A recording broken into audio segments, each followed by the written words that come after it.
Hi everybody. This is going to be a quick lesson on ways to represent vectors in 2D, in 2 dimensions. And we're going to use an example with electric field to show you how to do that. So let's consider having a point charge Q, and we're going to make that plus 6 microcoulombs. So that's sitting right there. And we know that that charge is going to make an electric field. The electric field is going to surround the space around the charge. Let's say, for the sake of our purposes today, that we want to calculate the electric field at this point P, which is over here. So one of the things that you hopefully would recognize right away is that if you draw a line from the charge to that point, that the electric field should continue along that line. So this is the vector right here that I'm drawing. That's the electric field at that point, and it points away from the charge because the charge is positive. This vector that points from the charge to the point, we're going to call that vector R. That's a position vector. And if you like, it's a radius. So there are 2 vectors here, kind of drawn head to tail. There's a position vector that goes out to point P, and then there's the actual electric field vector, and that's what we want to evaluate and represent. All right, let's say that to get to point P, you have to travel 4 meters to the right and 3 meters up. So you have some angle here, theta. And so now we have all of the information that we'll need to evaluate the electric field because we know the distance to the point and we know the charge that's located there. So let's do the first way to represent this, the field. We'll call this the magnitude angle way. And that's the easiest way in this case. We're going to take the electric field and use the formula KQ over R squared and basically just substitute in the values that we have in the picture. So you can take K, which is 9 times 10 to the 9th, times the charge of 6 microcoulombs. And then for R, I hope that you can see that this is actually going to be 5, because from the Pythagorean theorem, 3 squared plus 4 squared, square root is going to give you 5. So go ahead and check that on your calculators. K times Q over that 5 squared should give you 2,160 newtons per coulomb. Okay. And then the direction of that vector is going to be also the same as theta in this case, and that's going to be given by the inverse tangent function. So in this case, that's going to be equal to 36.9 degrees above positive x. And that, of course, is coming from, that value theta is the inverse tan of opposite over adjacent. So 3/4. That should give you the 36.9. Okay, so this is the most basic way to represent the electric field vector in 2D. Give its magnitude, and then state the direction of that vector with respect to some reference direction. Another very common way of representing the vector would be in unit vectors, using unit vectors.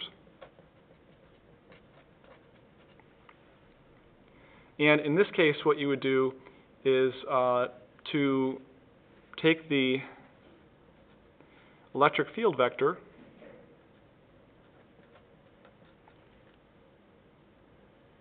which has a magnitude of 2160, and it's at an angle of 36.9 degrees.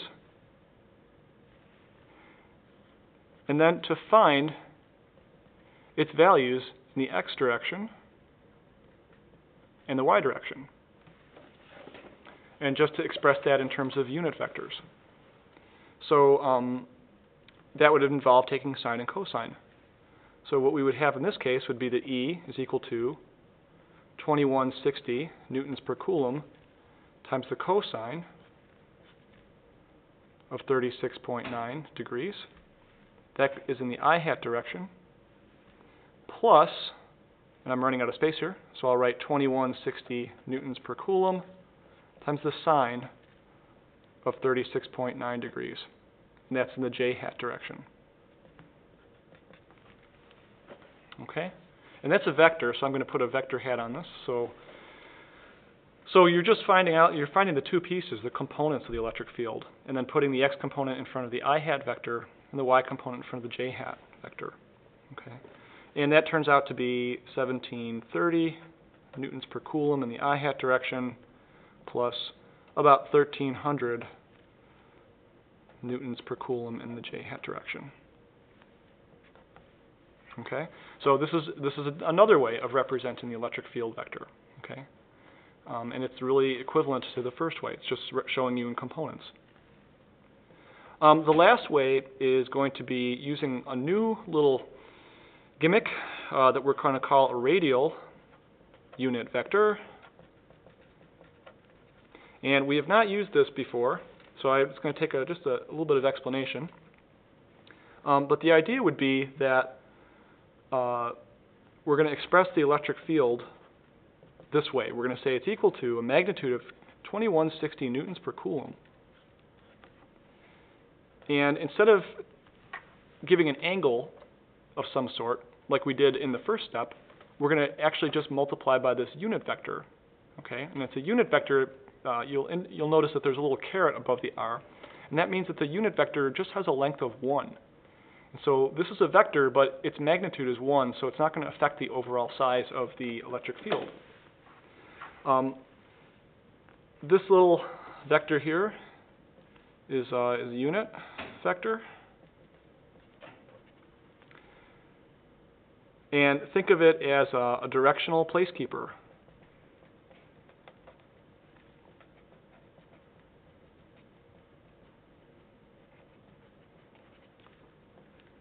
Because that's what its role in life is. Okay. So I'm going to draw above here. Let's draw this. Remember we drew the r vector, the position vector. The position vector goes from the charge to the point that we were interested in, point P. Okay, from up above. But what I'm going to say is that this r hat vector, the unit vector, is going to be right in here. It's going to be a vector that lays on top of the position vector r, but its length is only 1. Okay, so it has a length of 1, but it's pointing in that direction. So how do you make such a thing? And the way you do it is that you take the original vector, which is r, which is this whole big thing, and then you divide that vector by its own magnitude. Okay? So you're dividing it by r. I know there's a lot of r's going on here, so keep them straight. This is the unit vector r. This is the full position vector r. And this r is just the magnitude. So it's just a value. All right. So in this particular case, what we're going to have would be for r hat. For the position vector, we know that it's 4 meters in the I hat direction, and it's 3 meters in the j hat direction. And hopefully you recognize that the magnitude of that vector is going to be 5, right? Because 4 squared plus 3 squared, square root. It's a Pythagorean theorem. It's a 3, 4, 5 triangle. So what you have for the unit hat vector would be 4/5 in the I hat direction plus 3/5 in the j hat direction. And that's what our hat would be equal to. Okay. Now it doesn't have any units, and I should have written units here. I can put them in right now. Meters go here, but you're dividing by meters. And so the beauty of this little vector is that the units completely cancel out, and it doesn't have any units whatsoever. Okay. And so this problem is more or less the way you would do it. So you would express the vector this way, and this would be your r hat vector. Okay, so you'd probably write that off to the side. If you want to check and make sure that this really has a magnitude of 1, you can do it. You can do 4/5 squared plus 3/5 squared square root, and you'll find out that when you do that, you get 1. So, in fact, this works. We're not going to use the radial unit vectors all that much, but it is something that we will use occasionally. So these would be good notes to have, and you can flag the notes and come back and look at them later. That's basically the idea behind it. Okay, so hopefully this helps to give you 3 ways to represent vectors in 2 dimensions.